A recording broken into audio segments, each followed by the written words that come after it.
Honorable members and members of the media, for the record,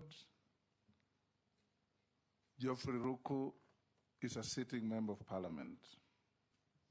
He's a colleague to all members of this panel, and he's been sitting and continues sitting in the chamber with them. That notwithstanding, members will ask you incisive questions to determine your suitability or otherwise for the position to which you are nominated. We'll start with an introduction. I'm the chairman of this committee, the Speaker of the National Assembly. I'll ask Honorable Junet. Honorable Junet Mohammed, Member of Parliament, Suna East, Minority Leader, Member of this committee. Nelson Koech, Member of Parliament, Belgut, Member of this committee. David Kosing, MP Poko South, Member of this committee. Robert? I'm Ferdinand Wanyonyi, Member of Parliament, Kwanza, Trans Nzoia, and a member of this committee. Abdul Rahim Daoud, MP for North Imenti, Meru County, and a member of this committee. George Gitonga Murugara, Member of Parliament for Tharaka Constituency, Tharaka Nithi County, Member of the committee. Milio Diambo Mabona, Member of Parliament, Suba North, Minority Chief Whip, and member of this committee. My name is Owen Bayer, Member of Kilifi North Constituency, Deputy Leader of the Majority Party, and a member of this committee. Robert Mbui, MP Kadhiani, Deputy Leader of the Minority, and a member of the committee. Stephen Mule, MP Matungulu, a member of this committee. Dido Raso, MP Saku, a member of the committee. Abdi Shuri, MP Balambala, member of the committee. Mishimboko, MP Likoni, member of this committee. Caleb Amisi, MP Saboti, a member. Naisula Lesuda, MP Samburu West, and a member of this committee. Thank you. The clerk. My name is Samuel Jeroge, Clerk of National Assembly. I have with me officers of the National Assembly who are assisting in the Secretariat, led by Deputy Clerk Misara Kioko. Thank you. Honorable Ruku, will you hand over your documents to the sergeant to pass on to the clerk for verification before we start?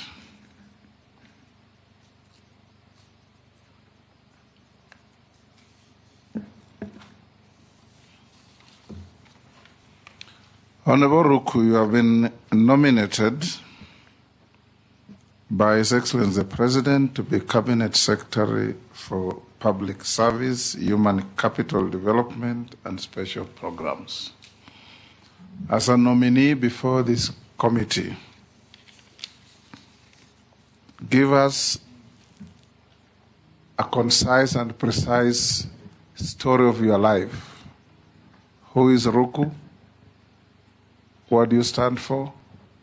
Why do you think you are suitable for this nomination? In not more than 5 minutes. Thank you, Honorable Chairman, Honorable Speaker. My name is Geoffrey Kariuki Kiringa, as I've mentioned. I was born in a village called Gogore village in Getipuri sublocation, Getipuri location in Bere North Sub-County. I was born in the year 1978, February date 15th. I went to school in our local primary school called Getipuri Primary School, proceeding to secondary school, Chicago Boys High School, which I later joined Catholic University of Eastern Africa, where I studied Bachelor's of Commerce. And later, I joined the University of Nairobi, where I did a postgraduate diploma in diplomacy and international relations. Later, I joined the same institution, University of Nairobi, where I did my Masters of Business Administration in Finance. And I graduated in the year 2009, then joined Embassy of Israel. But before then, I taught at Kenya Polytechnic then, students who are doing diploma in diplomacy and international relations. Later, I went to work with Oxfam GB for a period of 6 months under the Pan-Africa program. And I was interviewed for a whole year by the Embassy of Israel and given a job as the coordinator for international cooperation and development, where I worked for 3 years from December 2006 all the way to 2009. And I ventured into business sector, where I started my registered company called Carbon Man Africa. Later, we formed a joint venture with a French company. We named the joint venture Climate Power Limited. All these companies were involved in implementation of climate change projects, generating carbon credits and selling them in the carbon market. In the year 2015, I was appointed by President then as the trustee of Water Service Trust Fund, which is now Water Sector Trust Fund, where I served for 3 years. And later, I also worked in Africa for 2 years, from year 2013, for 2 years, from the year 2013 to 2015, as an independent contractor implementing raw carbon project, Propua raw carbon project in Madagascar, Malawi, and South Africa. Then I served also as a trustee, and later I filed for the parliamentary seat in the year 2022, where I was elected as a member of Parliament for Mbeere North constituency, the seat which I hold even now. Thank you, Honorable Chairman. Thank you. I'll now invite members of this committee, starting with the minority leader, to ask questions. And like I said, concise, precise answers. No personal engagement in terms of arguments or whatever with the panelists. And members, even of you has a personal relationship that clouds your questioning of Honorable Ruku, you can say so when it gets to you. But we all know you are in the same house, so save us time by not telling us, oh, I'm a member of parliament with Ruku. We all know that. Junet? Thank you, Mr. Speaker. Mr. Speaker, I would like to ask the nominee that in 2023, you proposed an amendment to the Anti-Corruption and Economic Crimes Act seeking to decriminalize aspects of public procurement, fund management, property disposal, and contract tendering, as stated in Section 45(2)(b) and (c) of the Act. And the bill faced opposition from stakeholders, including the ODPP and the Attorney General, who argued it will undermine anti-corruption efforts. Do you still uphold the objectives of the proposed amendment? In your view, was the criticism of the proposed amendment justified? And secondly, this one is, we are, looking at your suitability to be a cabinet secretary. And having served with you the last 2 years in Parliament, in the National Assembly in particular, you came out to me as somebody who was a bit hawkish in terms of when differences occur on the floor of the House, you looked a bit protective of the side that you represented. And as a cabinet secretary, you'll be serving the whole country, irrespective of their political affiliation and all kind of things. To the extent you appear to me to be almost like a bodyguard of a leader in Parliament. So what are your views on those? Thank you so much, Honorable Chairman. I will start with the second question. Article 10 of our Constitution talks about the national values and principles of governance. The national values and principles of governance, Honorable Chair, which I subjected myself to these values, serving as a member of parliament for 2.5 years now. And these are the same national values which I will carry on if I am nominated as a cabinet secretary. The Constitution. You are already nominated. If you are found suitable. Thank you. If I am found suitable. Because before I have been serving and preserving the interests, first and foremost, the interests of the people who elected me, the people of Beira North. But in my capacity as cabinet secretary, I will serve the entire nation without favor and without fear.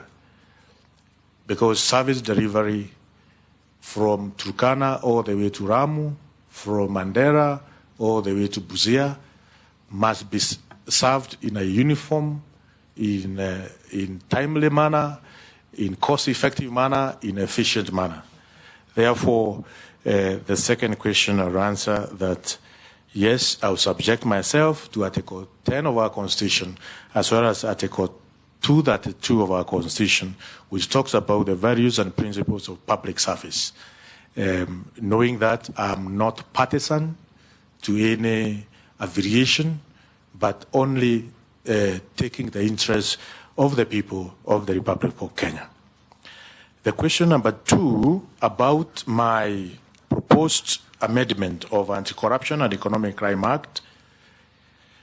The question which I asked myself, Honorable Chairman, is that we lose money through the corrupt activities or corrupt individuals. At the same time, we end up losing even more money through the process of investigations and prosecution. Investigation and prosecution, which can take even 10 years. That process by itself take resources, take taxpayers' money, and therefore if we can have laws which ensure that the prosecution of those who are caught in corruption activities is efficient, is effective, doesn't take 10 years, then those laws are critical, are important. We are supposed to enact them as the people representatives. That's why I was seeking to amend the Anti-Corruption and Economic Crime Act, Section 45(2)(b) and C, because also we have an alien word in this section, and that word is prior planning, which is not defined in the Public Procurement and Asset Disposal Act of 2015. The laws should be able to speak to each other. The prior planning term, which is found on Section 45(2)(b) and C, is not defined within this Act, and also is not defined in Public Procurement and Asset Disposal Act of 2015. And therefore, the lawyers who go to court, they take all the time. Is this term in appropriate place? So that's why the Office of the Public Service and Human Capital Development. CS2, you're on record on having appeared on Citizen TV, one of the morning shows that I've been doing with you, and you did claim that TSC is riddled with corruption, from employment to recruitment, and all sorts of manner of corruption. And you did propose that radical changes are needed. Can you please tell this committee one of those radical changes that you intend to introduce now, if you are approved? Honorable Chairman, can I ask? Call to the questions. From Honorable Koech. Yes, Posing. Honorable Chairman, our Speaker, 2 I have questions. Number 1 is, I don't think if we are convinced with his response on the first, which was asked by Honorable our LM, it's a very important question. School and also in secondary schools. And I know these, my classmates have gone through the process of promotion. Some of them are not able to get promoted on merit. And in our sub-counties across the Republic, we have some corrupt individuals within Teacher Service Commission, at the sub-county level, who ask for bribes so that teachers can be promoted, whether in primary schools or in secondary schools. And as a representative of Beira North, I felt this is not right. This should not be the case. And that's why I called Teacher Service Commission that the practice which some of their officers at the level of sub-county, they should be stopped. For me to ensure as a Cabinet Secretary in charge of public service, there are quite a number of recommendations which I will come up with. One is to look at the act which operationalized the commission, so that we see whether Teacher Service Commission is an extremely huge institution, whether it requires a number of directorates which are chaired independently, managed independently by probably 3 executive managers instead of 1. For instance, promotion and hiring of teachers. Management of insurances. Honorable Ruku. Yes. Are you aware that TSC is an independent constitutional commission and does not fall under your jurisdiction if you are found suitable? Yes, Honorable Chair, I'm aware, but also I'm aware as a Cabinet Secretary in charge of public service delivery, whether by police service, by teacher service, or by judicial service, must be efficient. I have to ensure they are efficient, effective, and even time-bound, and also cost effectiveness as the Cabinet Secretary in charge of public service delivery. So moving forward, Honorable Speaker, corruption in public service, in any sector of public service, will work with the respective colleagues, cabinet secretaries, to ensure we have a proper, timely, effective, efficient public service delivery and performance in all sectors of government. Question number 2 from Honorable Koech, whether I do understand human resource capital development. Yes, Honorable Speaker. The training aspect of those who are in public service is extremely important. At the moment, we have Kenya School of Government, which offers different training of different professionals in terms of working within public service. And training is a very key component in public service delivery, so that we can have competent, well-trained managers or officers within the public service who will be able to ensure services are delivered to Kenyans properly. And also the issue of innovations. We have very innovative public servants who are coming up with different innovation, but that has not been taken care of properly, Honorable Speaker. And I will move with speed to ensure those who are within public service, they can be able to do research, they can be able to be innovative, so that, and even we can motivate them through some legal, we can come up with a legal framework on how to ensure they are properly compensated, the innovations are properly compensated, so that instead of having foreign innovations coming to our government, we have local Kenyans, we have individuals in the public human capital development competitive and responsive to the needs of the people of the Republic of Kenya.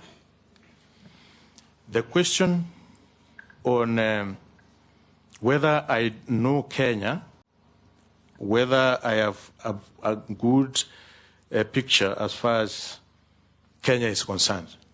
Honorable Speaker, yes, it is true I have traveled across this republic in my different capacities.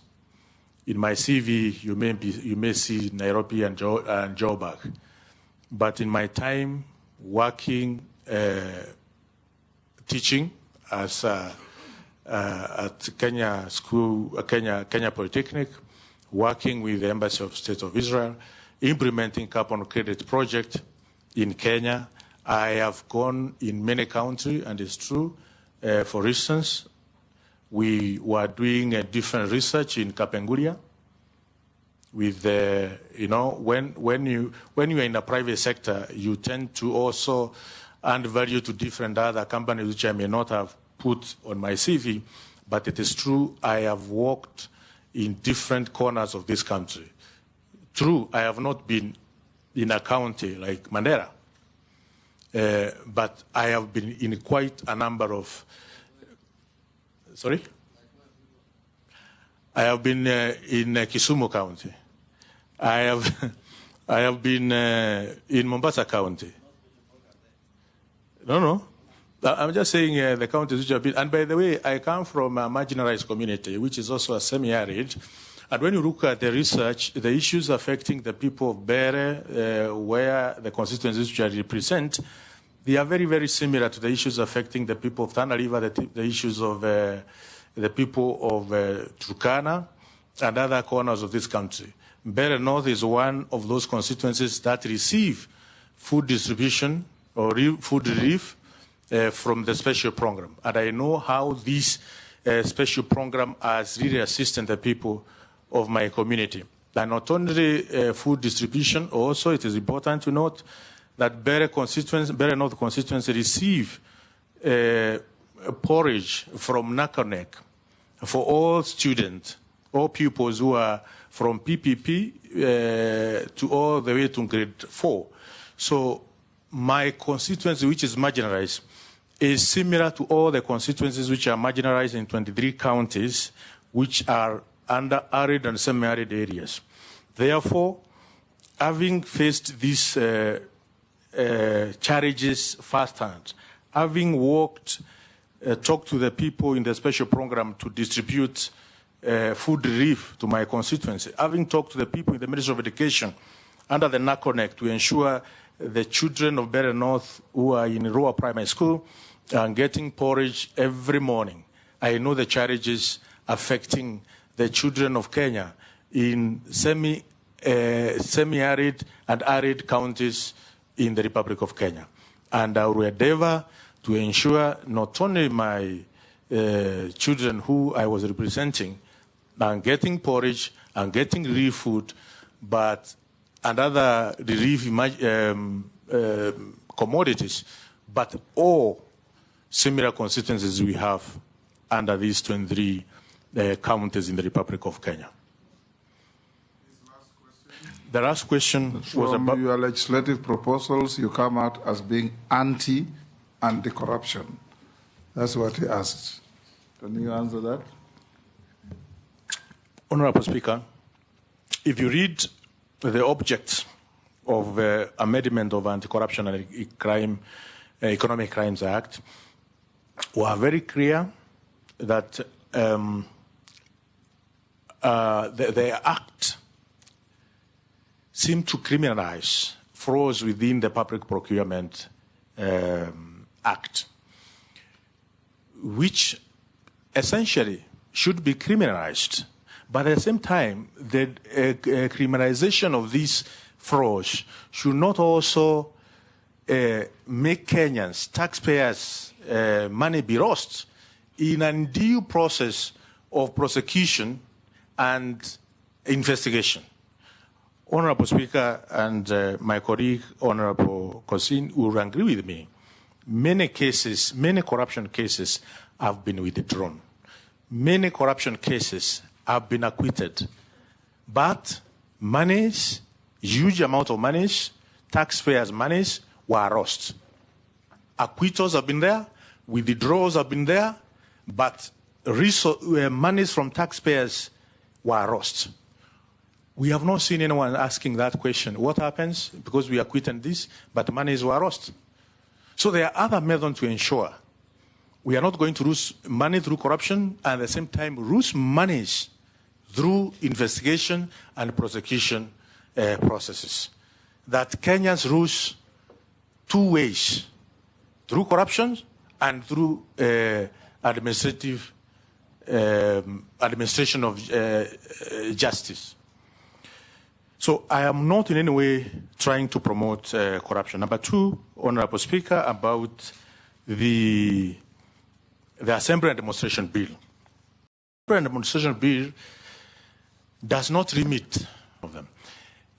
What this Assembly and Demonstration Bill is trying to endeavor is to protect the rights of other persons who may not participate in demonstrations, in assemblies, in picketings, and presentation of petition to public authorities. They have also the right to enjoy the natural state of environment which they conduct their business in.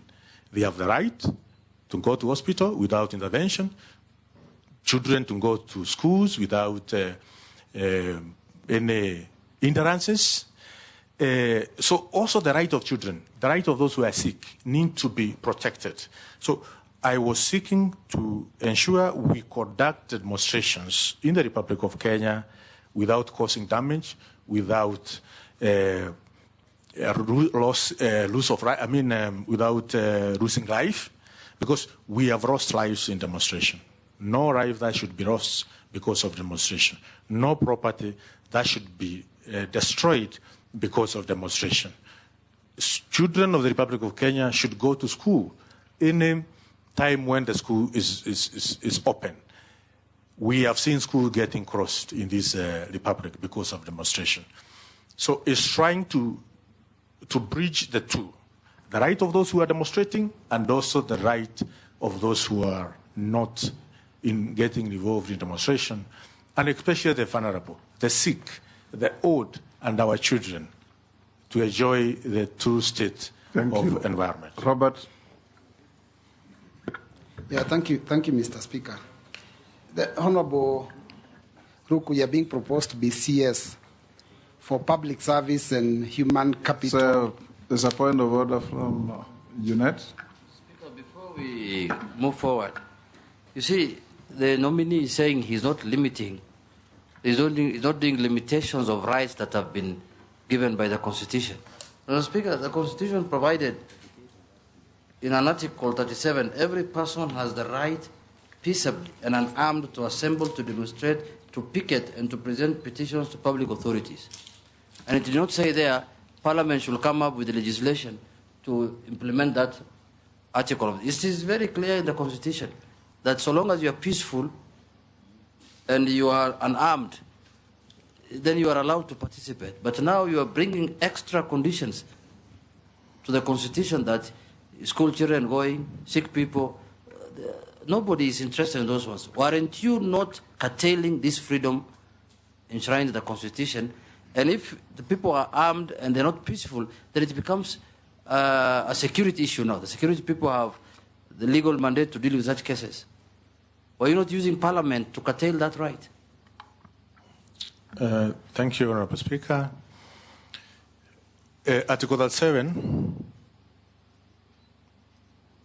gives two conditions for Kenyans to be able to enjoy the right to assemble, to demonstrate, to picket, and to present petitions to public authorities. These conditions are peaceably and unarmed. Honorable Speaker, we know we have seen armed demonstration, violent demonstrations in the Republic of Kenya. For instance, 1 week ago, we saw doctors demonstrating at the gate of the National Assembly. It was peaceful. It was not armed. That is what the Constitution talks about. Such kind of demonstrations are so much encouraged and well taken care of under the Article 37. Mr. Speaker, but also, Honorable Chair, we have seen destruction of superhighway because of demonstration. We have seen Kenyans losing life during demonstration. We have seen many Kenyans losing property.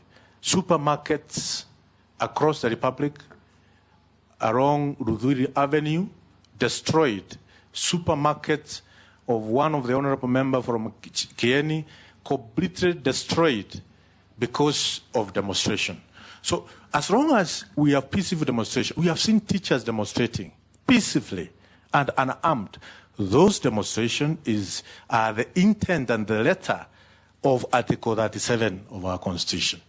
But the demonstration which we have seen where we have lost lives, where we have lost property, where destruction of national infrastructure or installations, those demonstrations are not foreseen in our Constitution. Thank you, Honorable Speaker. Yes, no, I'll not allow that. Robert? Yeah, thank you, Mr. Speaker, but it's important. If we have to tell time, I'll him, give you an opportunity later. Robert? It's important to remind the CS that, in fact, a lot of loss of lives in those demos came from police bullets, not the demonstrators. Now, these nominees for the Office of Public Service and Human Capital Development, and this nomination comes at a time when our public service is reeling under excessive deductions in their salaries because of additional taxation and, of course, increase in the deductions from NSSF and even the health fund. Now, and you know that, of course, salaries have not also gone up commensurate. Now, in one of the TV shows that you frequented very, very much, you did support very, very strongly the introduction of a tax that had been proposed for vehicles. In fact, you said when people have vehicles, then basically that is an income-making tool and that they should pay taxes. As you go to this office, do you still hold that view? Now, the second question is that recently one of our colleagues was captured telling fellow colleagues that they need to support the regime because when you support the regime, then you can be given letters to go and appoint people in your constituencies. And that was for Teacher Service Commission. Now, this is another commission that employs on behalf of government. So my question is, what are you going to do to ensure that there is not skewed employment and that employment does not become, a preserve only of those that are in the ruling party? Thank you, Mr. Chairman. Owen? Thank you. I've already said public service, TSC is independent. Yes. And they employ on their own. They will never refer to you when they are employing. If you find favor and you get appointed. Thank you very much, Honorable Speaker. I want to declare that the Honorable Ruku is my friend, but I would like to ask him this question. That the Honorable Ruku is on record many a times propagating and promoting Mugoka, which is actually a very harmful substance among the youth. And it is also on record that he initiated the process of redefining Miraa in the statutes to include Mugoka. And we know Mugoka is a very harmful substance to many, many young people. And he's been actually at the forefront to push for it being legal and being consumed and to profit his people. I want to use that, his people, those that he represents. Assuming that this committee actually approves you, Honorable Ruku, how are you going to shed off this tag that you only belong to the Mbere people and the Embu people that grow Miraa? And how are you going to now take the other road that you have to protect the children of the people that serve in the ministry that are going to serve from the harmful effects of Mogoka. I thank you, Honorable Speaker. Let's take one more, Millie.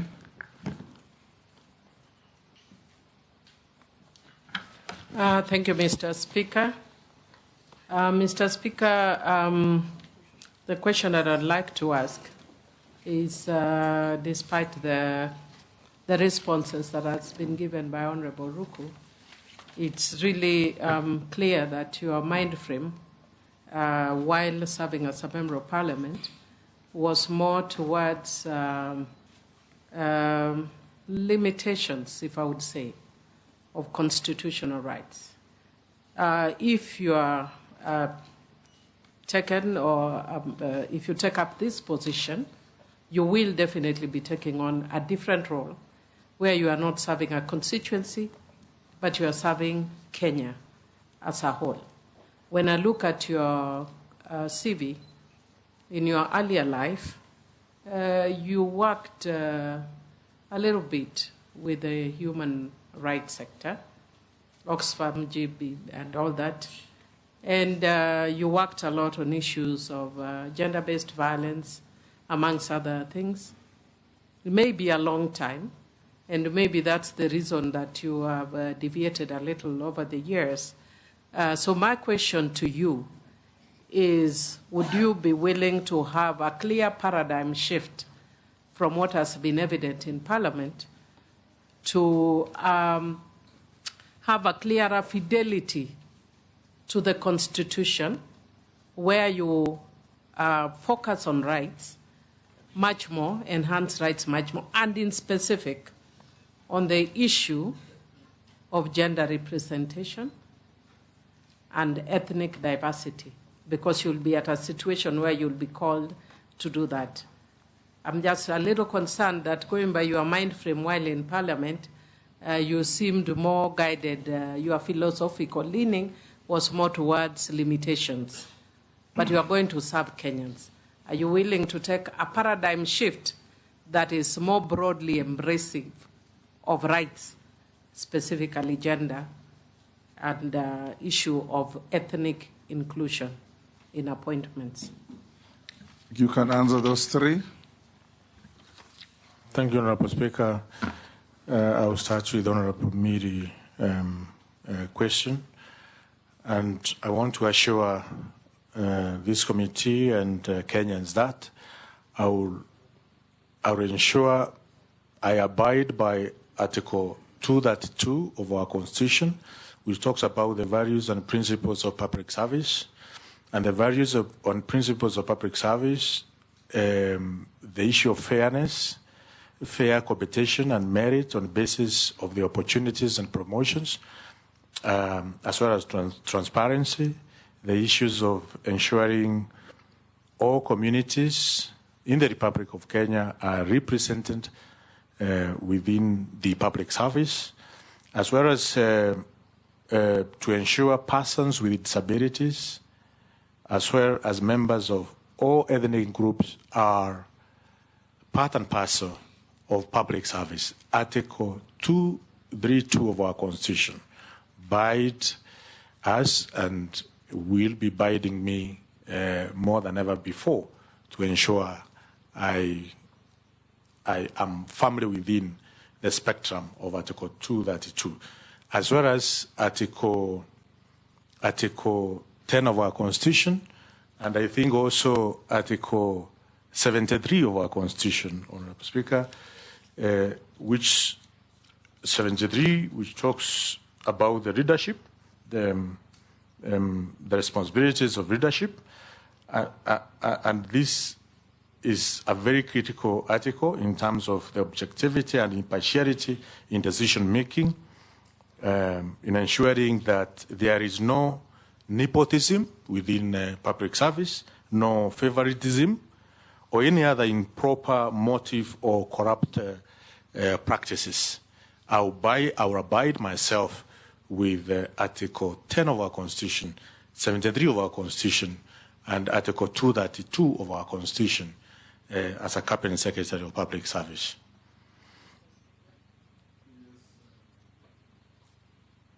Thank you. I think that's a good, fair comment.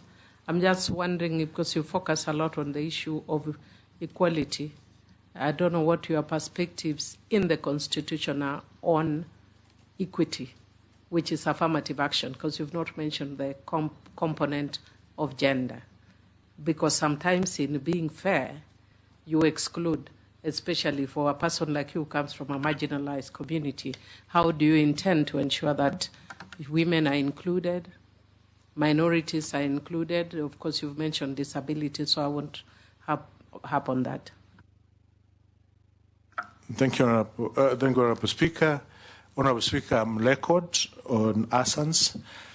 I asked a question directed to Teacher Service Commission and also Public Service Commission on matters equity, on the issues to do with equity, and they responded my question. So even as a member of parliament, I'm on record having asked a question on equity, and probably I can directly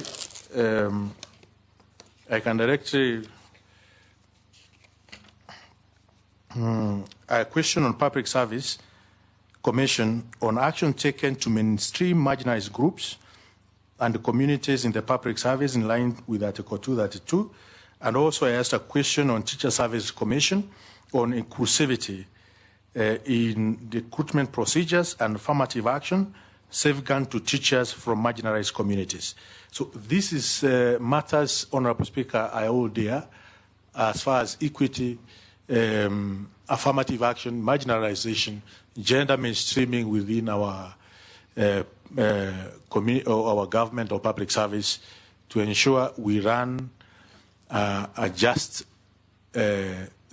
government and a fair system for all people of the Republic of Kenya. Go to the next. The Honorable Buyer, who has agreed that he did, we are friends. Honorable Speaker, I did not initiate the changes of definition of what Miraa is. Honorable Speaker, it is the Committee of Delegated Registration which, through the Minister of Agriculture, found it necessary to ensure there is no discrimination to the farmers of Miraa. Miraa or Muka is one plant genetically. In genetics terms, we call it Eduris.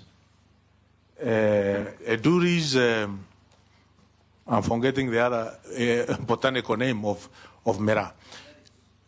Eduris edaris. Eduris. Eduris? No.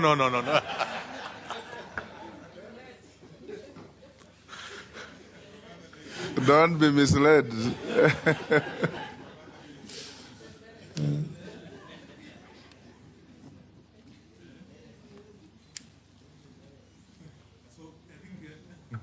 No. Honorable Speaker, that's Honorable Junet is trying to. So the truth of the matter is Muka and Miraa have a common botanical name, but different species. So the Committee on Delegated Registration through the Minister of Agriculture was just ensuring that both Muka and Miraa are properly captured under our laws so that there cannot be discrimination of farmers of Meru who farm Miraa and farmers of Embu County who majorly do the farming of Muka. And it's not only farming of Muka happens in Embu County, but also in Makueni County, at the moment in Nyeri County, in Murang'a County, also in Nakuru County, even Machakos County. We have farmers who are doing the farming of Muka. In Meru University, Honorable Speaker, we have an institute which is dedicated to the research of Miraa. And all the matters, all the questions in terms of what my Honorable Mbaya is trying to claim, that Mogoka is harmful, Miraa is harmful. These are questions which can be answered by a government institution known as Institutes of Miraa under the University of Meru, where we have researchers or professors doing the research in matters Mogoka, matters Miraa. And not only the chewing of Miraa, but also value addition of Mogoka and Miraa. They have been found, there are research which have been documented and actually published in scientific journals on the benefits of Mogoka, the benefit of Miraa. There are scientific published journals from Meru University, also from the School of Biochemistry, Kenyatta University, done by one Professor Mario Pierongoge, who is a very good researcher now, the acting dean of School of Applied and Pure Sciences, Kenyatta University.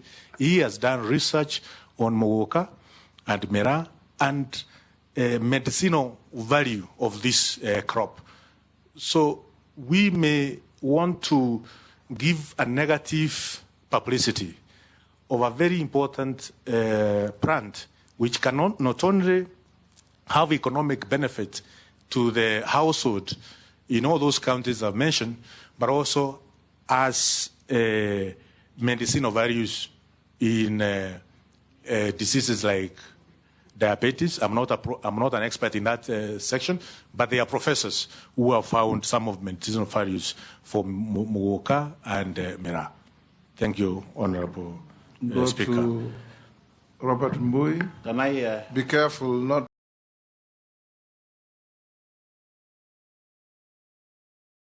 to make.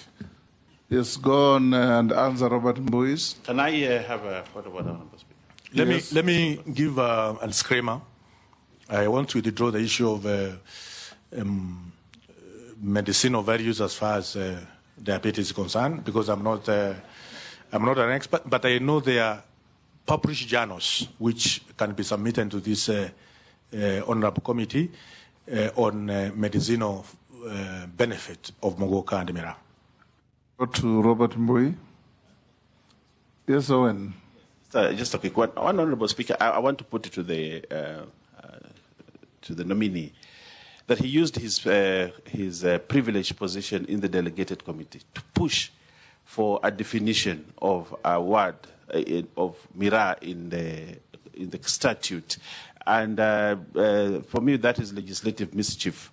And Honorable Speaker, there is no way that a twig is the same as a leaf, because Mogoka is a leaf, the other one is a twig, and I think he needs to. And when the youth take this Mogoka, what medicinal value do they get?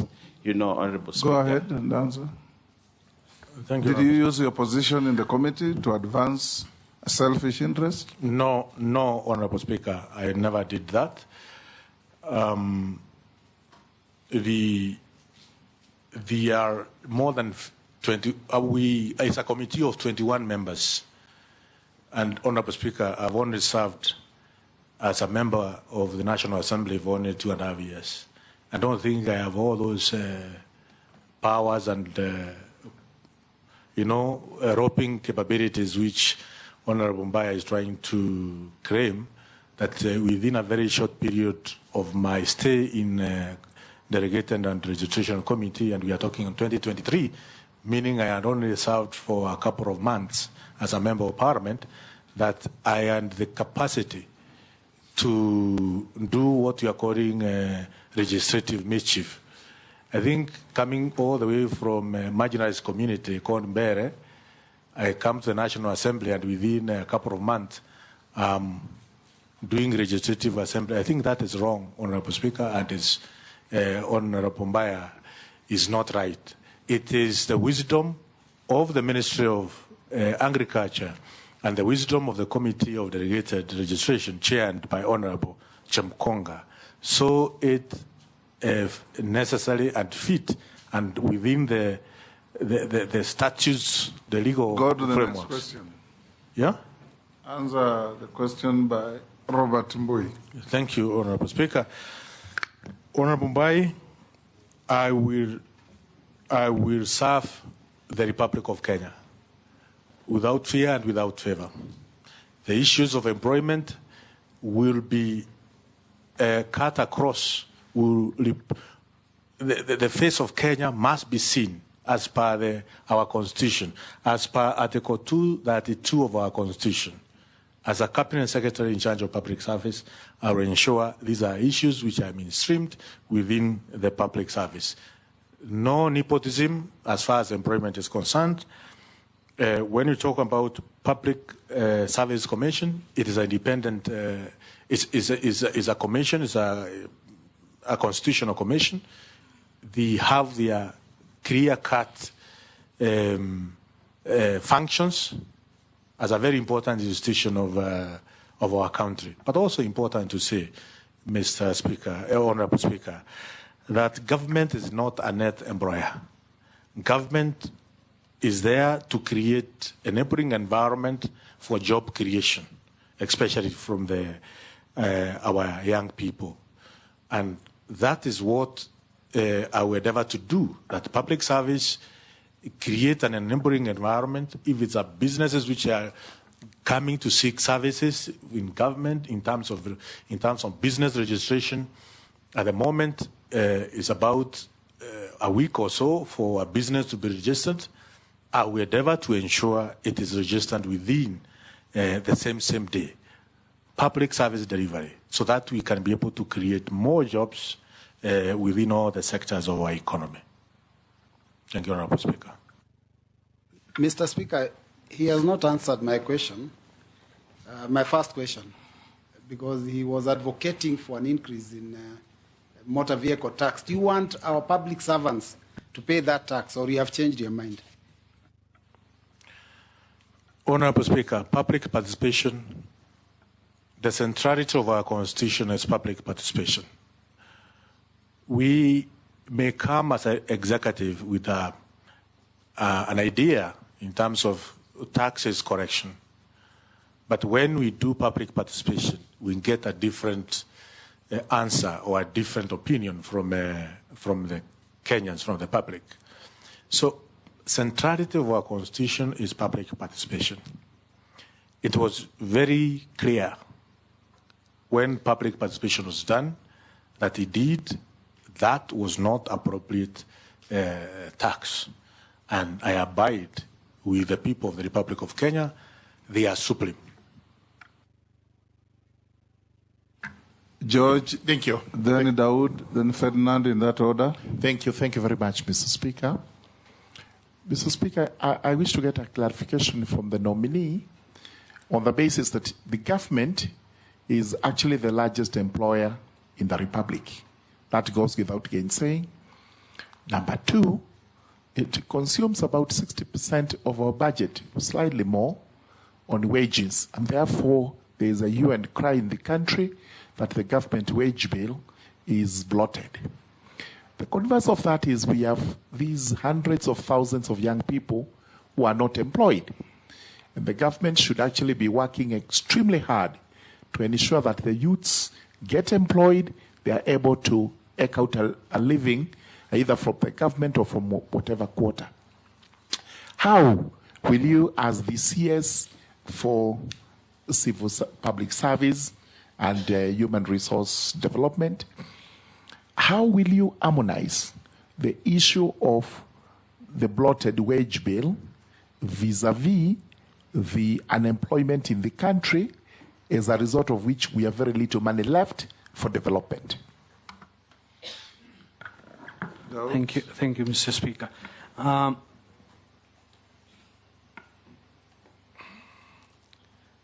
If the nominee is ready, can I?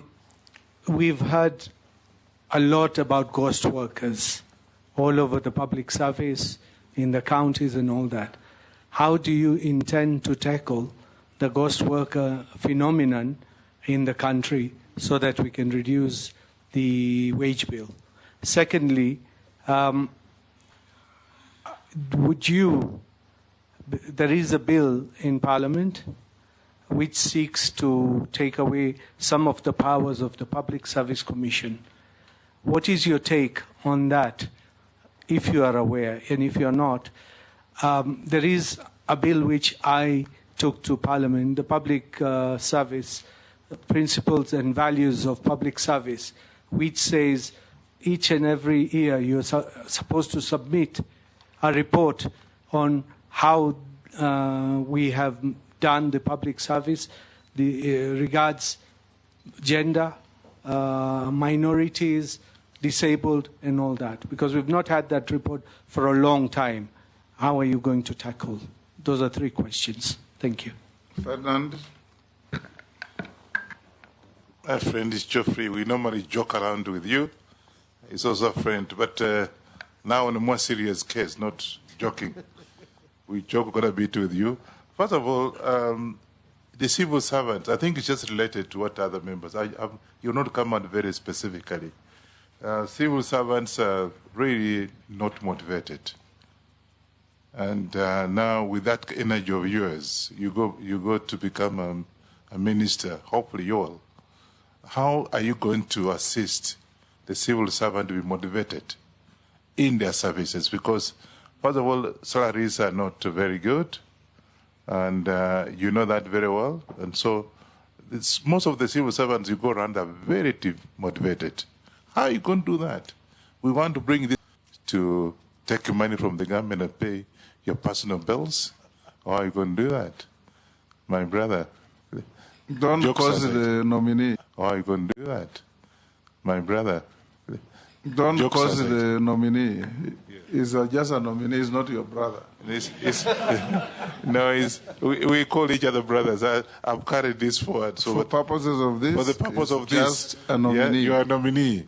Yes. How are you sorting out these problems? Thank you. And answer Murugara, Dawood, and Ferdinand. Thank you, Honorable Speaker. I'll start with the issue of ghost workers. It is true, we have experiencing ghost workers within public service. And my definition of ghost workers, Honorable Speaker, is anybody who is employed by government or offering public service who report to work and disappears after 10 or so minutes. We have cases where doctors will go, or clinical officers, or even nurses will report to work, and within 10 minutes, Honorable Speaker, they are out of dispensary, out of the hospital, to other clinics within the surroundings. Those are ghost workers. We have procurement officers, Mr. Speaker, who have ensured government vehicles which are supposed to be disposed are relying on parking yards for years. So government end up losing huge amount of money when it comes to disposing some of these vehicles. Public procurement officers who cannot ensure the disposal of public assets are done in a timely manner, it end up making government lose money. These are ghost workers. And I will come up with information technology, or rather a system. We put a system in place which can be able to link all the government institutions. All the government institutions can be able to talk to each other in matters of civil servants who are reporting to work. The timesheet is an extremely important component moving forward, that once you go to your place of work, we are supposed to know you have reported at what time, and your output, what you have done that particular day, and what time did you leave your workstation. These can only be achieved through ensuring we digitize, we transform how public service is offered through a unified digital government framework. Under the executive order 2023 did put the transformation of public service performance and delivery under the Ministry of Public Service. And I think having a unified digital government framework will enable us to solve some of these challenges we are facing as far as ghost workers are concerned. And it will help us in cutting the costs, in ensuring the service delivery is timely, is effective, is is effective, not only effective, but also time-bound. Going to the second question on bloated wage bill, yes, it is true the government of Kenya has a huge wage bill at the moment, and which need to be relooked at. But at the same time, when we are talking about bloated wage bill, Honourable Speaker, how can we ensure it is within the required space? The remuneration of public servants is very important, but it's the same which is increasing the wage bill. So a proper review of demand and supply of public services need to be done. The public servant who we have within the public service, do we need them? Probably. There are those who we don't need them within the public service. The services which they are offering, are they truly needed? So this is a review which needs to be done so that we can be able to tackle the problem of bloated wage bill. But also, we need to automate the monitoring system to ensure attendance and output are commensurate. Because if you go to the office and you do nothing for the 8 hours, your output is zero. You don't need to be paid any coin from the taxpayers' money. So these are some of the reviews which we need to conduct urgently to ensure that indeed those who are working within the public service, their services are needed first and foremost, and where we don't have, we can be able to get the supply of the services. But also importantly, we need to unify and have a digital government framework, and I know at the moment the government is trying to digitize quite a number of services, but they are still disjointed. We need to ensure they are unified, and also we need to ensure that we don't pose security risk through having vendors of these systems coming from other parts of the world. We need to develop our local solution to ensure we don't pose security risk to our very vital information. So it must be a coordinated, sovereign, and cost-effective approach in terms of unifying a digital government framework. The other question is about motivation of civil servants. True, we have very hardworking civil servants who need to be motivated, but also at the same time we may be having some who are not very hardworking, and that's why the issues of service charter, which used to be there, are no longer very prominent at the moment. Moving forward, I will ensure the service charter is prominent. We know how long, if a Kenyan wants a service, how long that service should take and what the cost implication of that service. If it is an issue of getting title deeds, which has been a very big problem, services in our hospitals, services in our police stations, we need to ensure that there are service charters and all the state departments or government bodies should go out there to the public to tell the public that this is what we do within our institution or our state department, and the services which we offer to the public are this. It is your right. They don't cost money. They are free and should not take more than this time. So the issues of service charter is a thing which I will ensure moving forward we are going to institutionalize in all the service, in all the areas of our ministries. Also, coming up with a legal framework which will ring fence the innovations which are done by by public servants, may it be in our universities, may it be in our different institutions, so that we can motivate this very hardworking and intelligent public servant in our institution. That if you come up with an innovative way of solving some of the problems we are enduring, then we are facing, then there is a legal framework on how you can benefit from your sweat. Not that the government will take your innovation and run away with it without even remunerating you in a way. We need a policy framework. Go to the next question. The question by my brother that from where I sit, I don't owe anybody. There is that I saw the petition, which is not under, which is not it's not sworn in as an affidavit. It's not done under the commission of oath.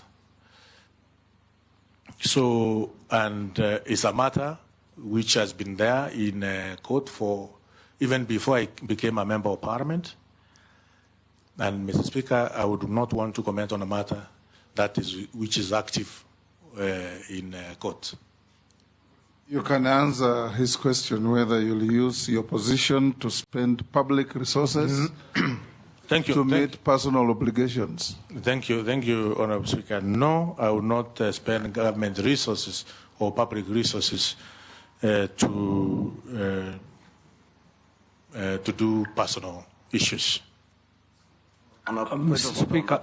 Yes. Honourable Speaker, on a point of order. Introduce yourself, put yourself on record, so will Gikaria for the record.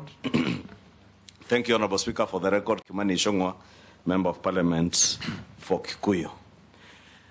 Honourable Speaker, I was saying on a point of order, we are not asking Honourable Ruku to delve onto the matter in court and the merits or demerits of that case. What we'd want to know is a matter surrounding your integrity as a Cabinet Secretary nominee. Are there instances then, even on that matter in court, where you have defaulted in paying rent owed to a landlord whose house you occupied, and have you settled that debt? Because I think that is a matter that Member for Kwanza was trying to allude to, because again we cannot hide behind the sub judice rule that is a matter before court and the technicality of the matter not having been on a sworn affidavit. We therefore want to know, have you defrauded anybody, whether on rent or on any other matter, because the matter touches on your integrity as a public officer? Thank you, Honourable Speaker. I can confirm I have not defaulted or defrauded anybody on matters rent or matters concerning private business or private engagement. But we are very crooked people out there who may want to defraud you just because they think you have this title. Now they come up with all manner of claims. That's why, Honourable Speaker, I categorically say no to some of such individuals. Yes, Caleb. Yes, Daud, which one? My question about the Public Service Commission, being an independent commission, I asked you whether you are aware of changes which are being made to the Public Service Commission, and if you are appointed, will you interfere with the Public Service Commission roles? Honourable Speaker, I confirm that the Constitution of the Republic of Kenya is clear on the functions and mandate of Public Service Commission, and I will abide by the Constitution of Kenya without interfering the mandate and functions of Public Service Commission. However, thank you. Caleb, Yeah. then Mishi, then Shuria. Yeah, thank you. I wish you were as brief as that. You'll have moved faster. Speaker, I just have two questions. One, the office that you are going to occupy, if you are approved by this committee, requires a person of high emotional intelligence. And you've seen previously public officers, after they're either impeached or fired, they come out and release information to the public, information that probably the public ought to have known while you are serving in that office. But we get treated to these theatrics after you've left the office. And that is actually from even your immediate, immediate former occupier of that office. It came out and released information, which of course should have been released earlier so that the public is supposed to know what happens in those offices. But why am I asking you this is because your bills that have come out, be it the Anti-Corruption, the Demonstration Act, it looks like they are out of emotion. If demonstrations were done by the other camp, maybe the supporters of Raila, they were done by Gen Z, they were not favorable to your side. And that's the reason why you decided this is how I'm going to handle my opponents. So this puts you on a person who lacks emotional intelligence. You act out of emotions, and this is a position that requires a person of high integrity as well as emotional intelligence. Are you emotionally intelligent enough not to treat us to another Muturi kind of theatrics? Then secondly, the Huduma Center and services, it looks it was a revolutionary idea, but it has had a lot of Kenyans have complained so much about the services at the Huduma Center, whether it is working, whether the data from the citizens are protected or are not susceptible to international, hackers. How safe is our data? How revolutionary was this idea? And how are you prepared to handle Huduma Center services to the satisfaction of the citizens? Because as it is now, citizens are not, and this is the meeting point of all citizens of Kenya, whether they are from opposition or the government, whether the meeting point of citizens and its government. How are you going to make this service once more satisfactorily given to the citizens of Kenya? And what is your ideas, the revolutionary ideas you carry with you to give some changes to this very important service? Mishi. Honorable Mishi. Yeah, thank you, Chairman. Yeah, I have two questions to Honorable Ruku, who used to be our colleague, but today we are doing vetting. To Honorable Ruku, your predecessor advocated for the office of the Attorney General to have direct recruitment powers by passing the Public Service Commission. So for you, my question is, what is your perspective on this approach? Do you believe other public officers should pursue similar autonomy in their recruitment processes? Do you also think that this can assist in fighting corruption in terms of public recruitment, especially in the issue of nepotism and tribalism? That's my first question. My second question, what are your views on the proposal to amend the Constitution to reduce the number of elected and appointed public officials to alleviate physical pressure caused by the public sector wage bill? Thank you, Honorable Chairman. Your mission next, Shuria. Thank you, Honorable Speaker. To the nominee. Strategic planning is crucial in realizing new policies within the public service. It guarantees that government agencies function efficiently and effectively while remaining responsive to the needs of the citizenry. What is your experience, if any, in strategic planning and policy formulation? And thank you. Thank you. Can you answer those three? Thank you, Honorable Speaker. The emotional stability, yes, Honorable Speaker. I'm able to, it's not only the two bills which my colleague has mentioned, but also, Mr. Speaker, I came up with a virtue asset bill, which is on different stages of legislative, which is an extremely important bill on matters to do with virtue assets within the space of our republic. I also came up with the election amendment bill, which is also in different stage, as well as sustainable development bill, which is also in different stages of legislative process. Honorable Ruku, the question for Khaled was very simple. Do you have high emotional intelligence or not? And was your proposal to amend the demonstrations law driven by what word did you use? Lack of emotional intelligence. It's as simple as that. Okay. Thank you. Yes. It was not driven by lack of emotional intelligence, Honorable Speaker. Then go on and answer him about Huduma centers.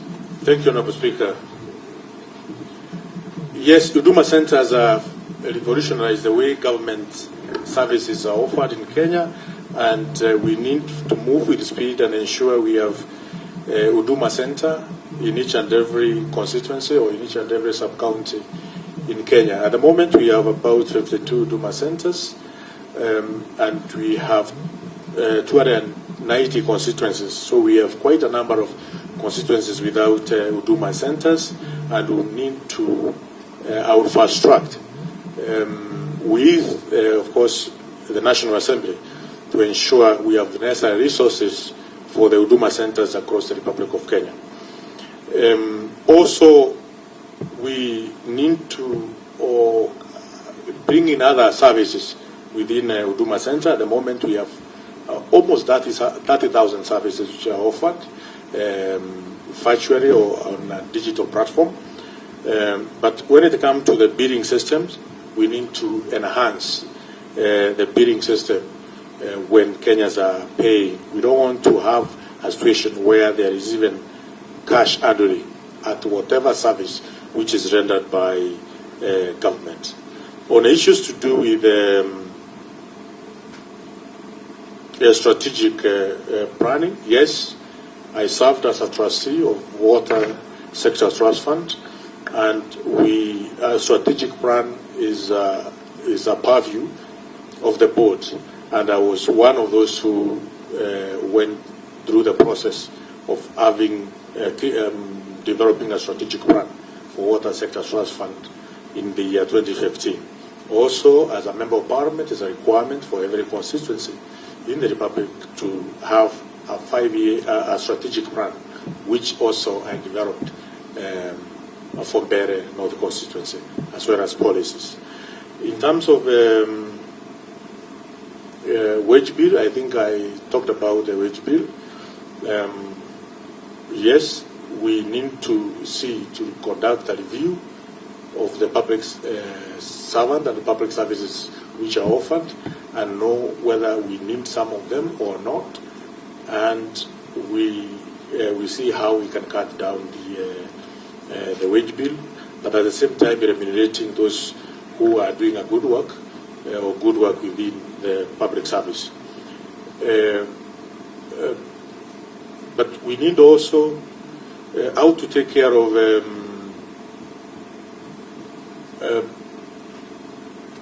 public. His question was, can you remind? Honorable Mishi asked that your predecessor supported autonomy for the ages of this to recruit on their own. Are you also going to support the dismembering of PSC to give autonomy to all other government entities to recruit on their own?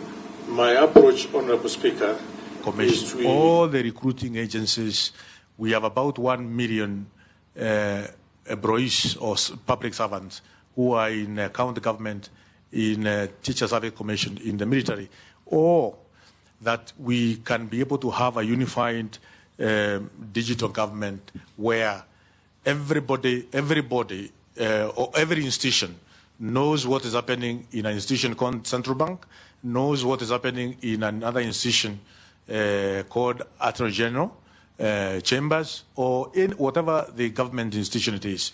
So there is a way we can have a unified a digital government through employing innovations that we need to talk to each other, and every institution has an autonomy of carrying out their mandate properly, but within the laid down public service regulations. Point of order, Speaker. Point of order. Of course, it's our colleague, but Honorable Ruku, why don't you be just direct? The question was, are you supporting dismantling of public service from recruiting and allowing everybody to recruit or not? This idea of digitization, how does that come into that question of answering? Honorable Ruku. Honorable Speaker, I said I will abide by the functions stipulated on the Constitution as far as Public Service Commission is concerned. Sufficient. Yes. Can we have Raso, Mole, and then Naisula? Thank you very much, Honorable Speaker. Honorable Ruku, I believe you are familiar with the phrase, Caesar's wife must be above suspicion. You have been involved in carbon credit. And also in your response to Honorable Kosing, you are likely to be in charge of famine relief to those deprived communities in arid and semi-arid lands. My question is, are we going to trust you that you sitting at an elevated position are not going to enrich yourself or those around you? My second question is, going through your CV, I note that you have not worked with mainstream government.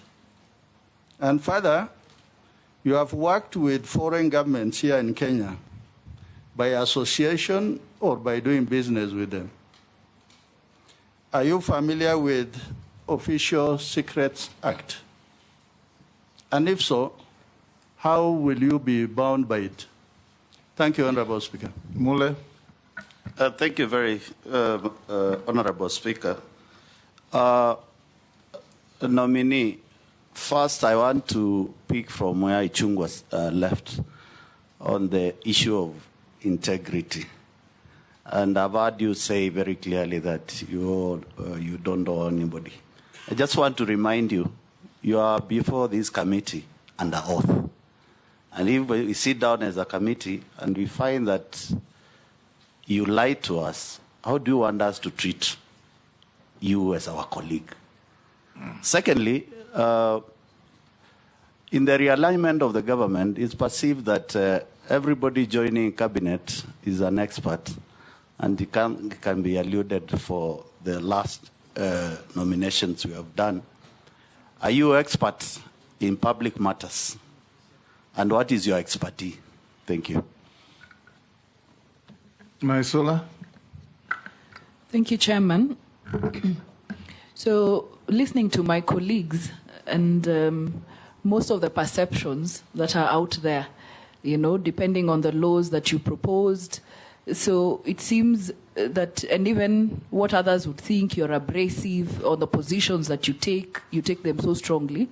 I'd be keen to hear from you what leadership skills you'll be bringing to the table, from hearing from you, and not just the perceptions that probably we have or colleagues might have, that you'll be bringing to the table.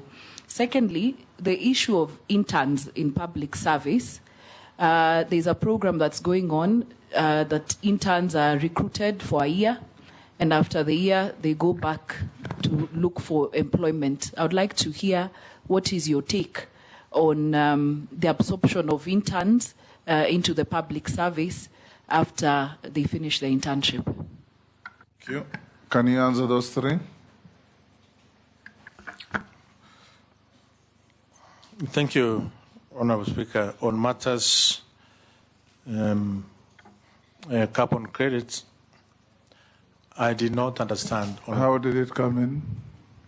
I was asked by Russell, he asked you, you are going to be in charge of distribution of relief food and other relief materials.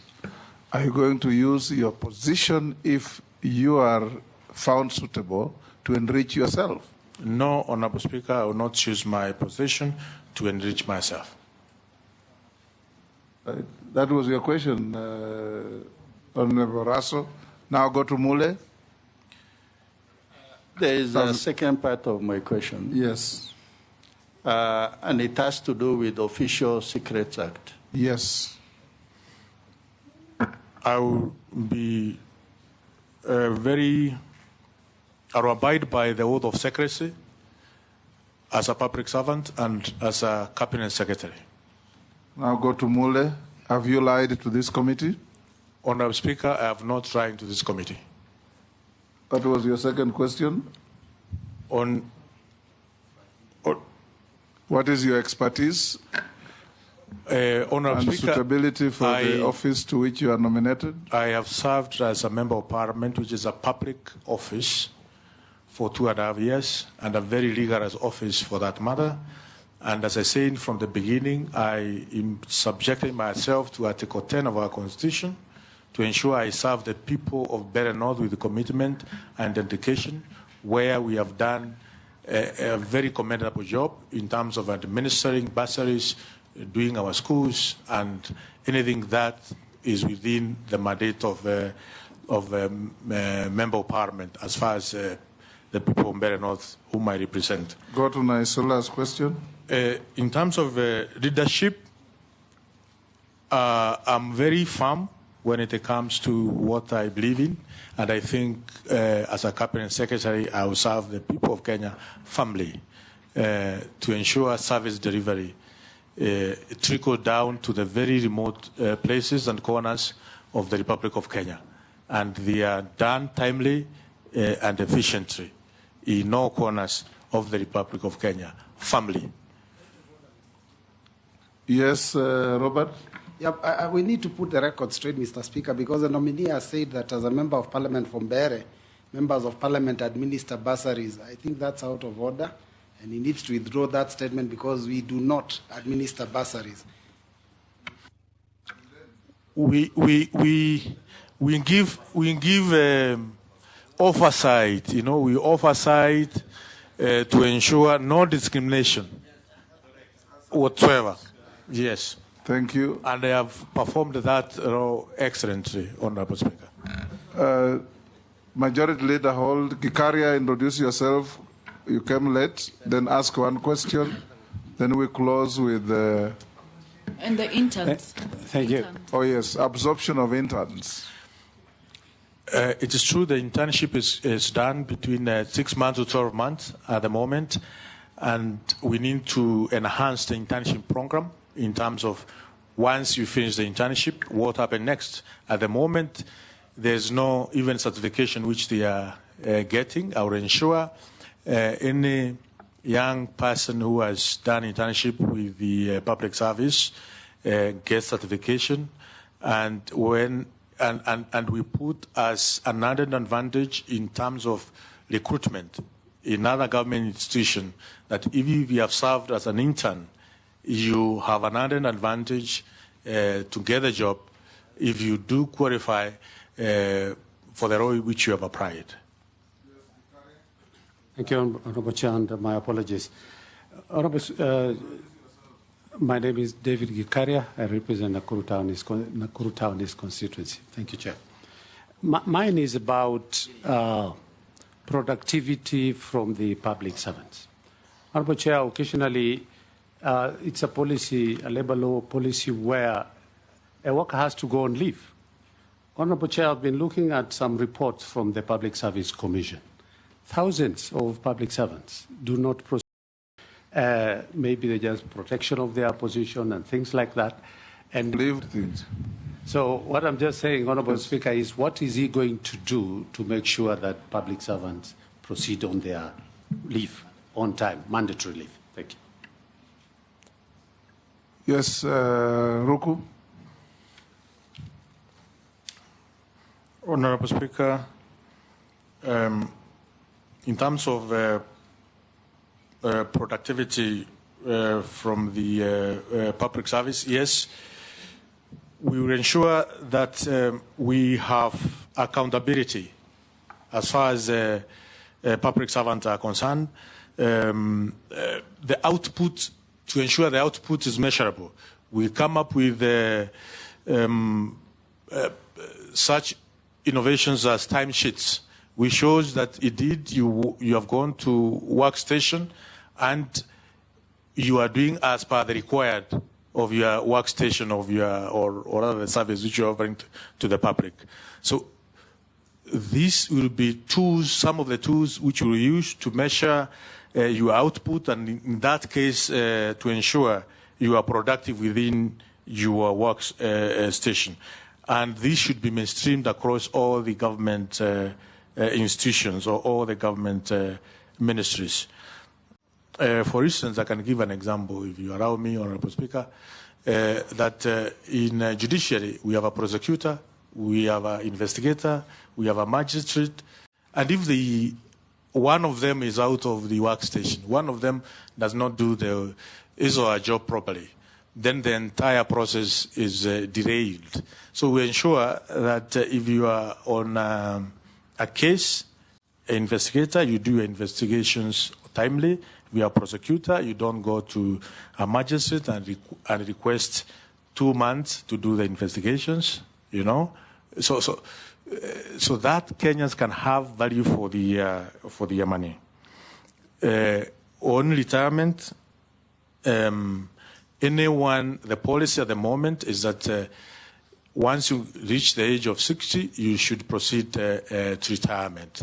We'll ensure the process is, the system is digitized. We know when you got into employment, when your date of birth, and by the time you are hitting 60, unless the very specialized skills which may be required within the public service, of course, through the recommendation Public Service Commission, that you may have 2 years probably of the service. But at the same time, we need to synchronize, because when you talk to the universities, professors retire at the age of, I think, 70. When you talk to judiciary, judges retire at the age of, I think, also 70. So we need to harmonize the retirement age. No, I have not said 270. I'm saying there's need to relook the harmonization in terms of which is the right age, depending on the skills which you have for retirement. They should be skills-based. Majority Leader. Thank you, Honorable Speaker. Honorable Speaker, mine will be two very quick ones. One in relation to what I think either Robert or the member for Matungulu had asked on your experience. Because you've only served in public office for just 2.5 years. From your CV and everything, all the documents you've submitted, you've only been in public office as a member of parliament for the last 2.5 years. And you're now transitioning from elective office, having served only for 2 years, to an appointive office in the executive.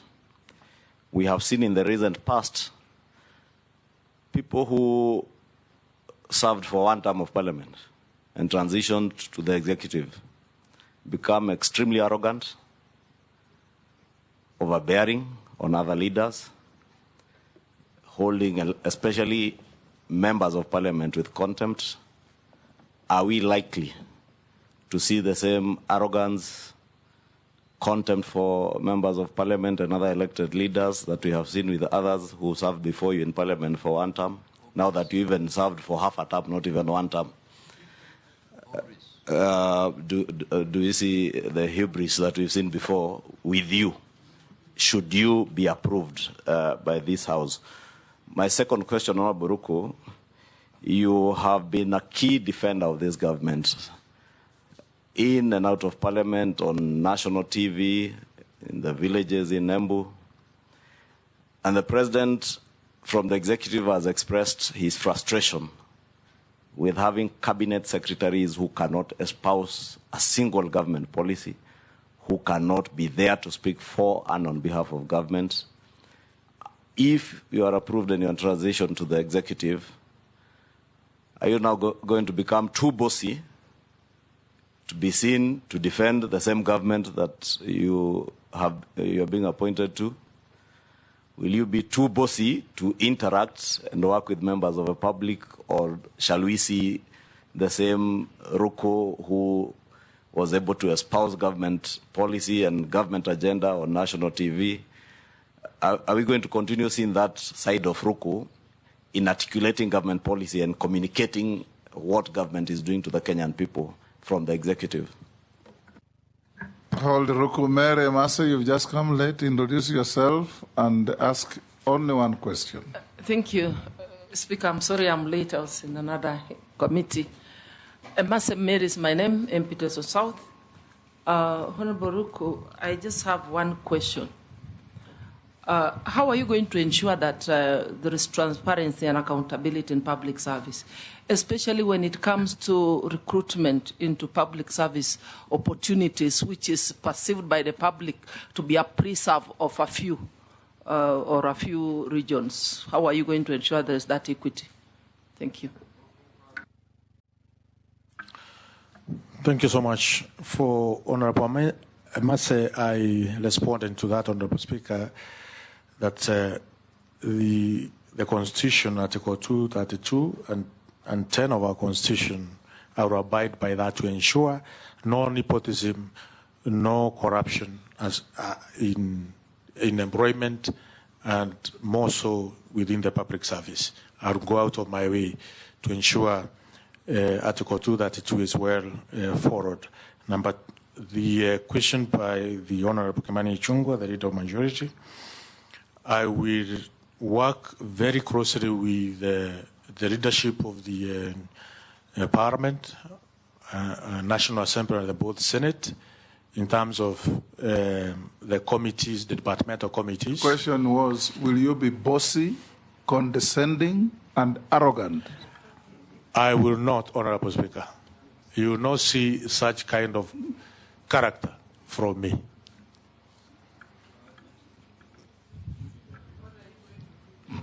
Point of order, Speaker. Let him answer Masa's question first. I have started with the Masa's question. Okay. Number two, from Honorable Kimani Ichungwa, yes, I will continue articulating the government policies, the government project to Kenyans, because the Ministry of Public Service cut across all other ministries. I will do so firmly, and this is a government of the people of the Republic of Kenya. All services which government is offering, I will continue articulating the government policies and why they are doing. Government is doing so. Dawood, what was it? I don't know if it was the slip of tongue. He said he will just be working with the leadership of Parliament. Will he work with the other MPs who are not in leadership? I will work with each and every member of Parliament, both National Assembly and the Senate. Thank you. Honorable Ruku. As well as the county governments, because the public service cut even in the county government. A few questions from the public. What will the Cabinet Secretary nominee do for persons with disabilities? On employment, that you already answered. The public service in Kenya has often faced criticism for nepotism and lack of accountability. What concrete measures will you implement to ensure that recruitment and promotions are strictly merit-based? You have already talked on that. This you haven't, you can answer. What is the nominee's perspective on the widespread perception that social protection programs like Inua Jamii are politically targeted rather than needs-based? The second one that you can answer, what is his stance on conducting a nationwide lifestyle audit of all public and state officers as a condition for holding office? If appointed, would he recommend the same? You can answer those two. The first one, in terms of ensuring those who are physically... that one you already answered. I told you answer. What is your perspective on the widespread perception that social protection programs like Inua Jamii are politically targeted rather than needs-based? Thank you, Honorable Speaker. Inua Jamii is a very key component, a program for the people of the Republic of Kenya, especially those who are aged, and through our administration, through the chiefs and assistant chiefs, and also the public opinion, our elected leaders in our grassroots MCAs will ensure the Inua Jamii is well targeted, and it targets the very vulnerable in our communities, and also those who have reached the age of 70 and they don't have the dependents who can take care of them. Through consultative forums for opinion leaders, field elders, chiefs and assistant chiefs, and also our MCAs to ensure... You will not politicize the program? I will not at any moment politicize this very important program. Lifestyle audit? Yes, lifestyle audit has been tried in the past. I think it's something that we may want to consider moving forward so that we minimize to everybody be accountable, especially the public servants. Thank you, Ruku. We'll ask you a few other questions. What is your net worth?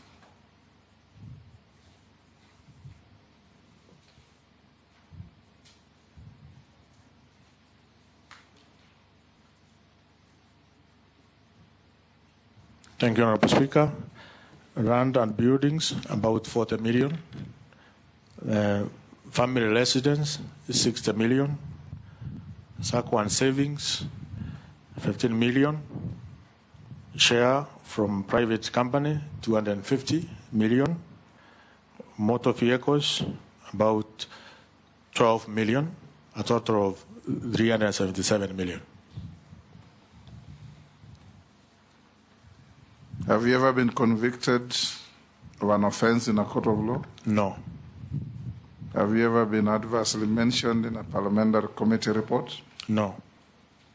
Do you hold any office in any political party? No.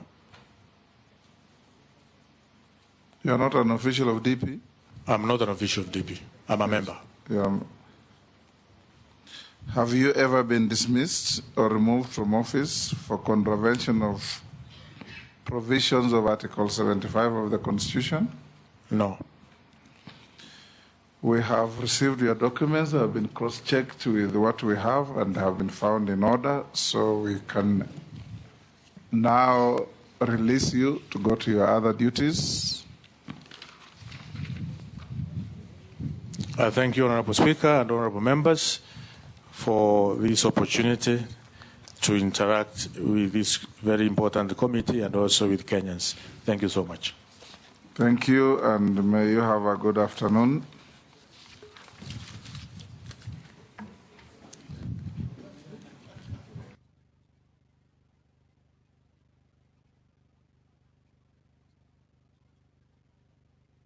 Honorable members, it's 3:10. Can we break for lunch for 30 minutes?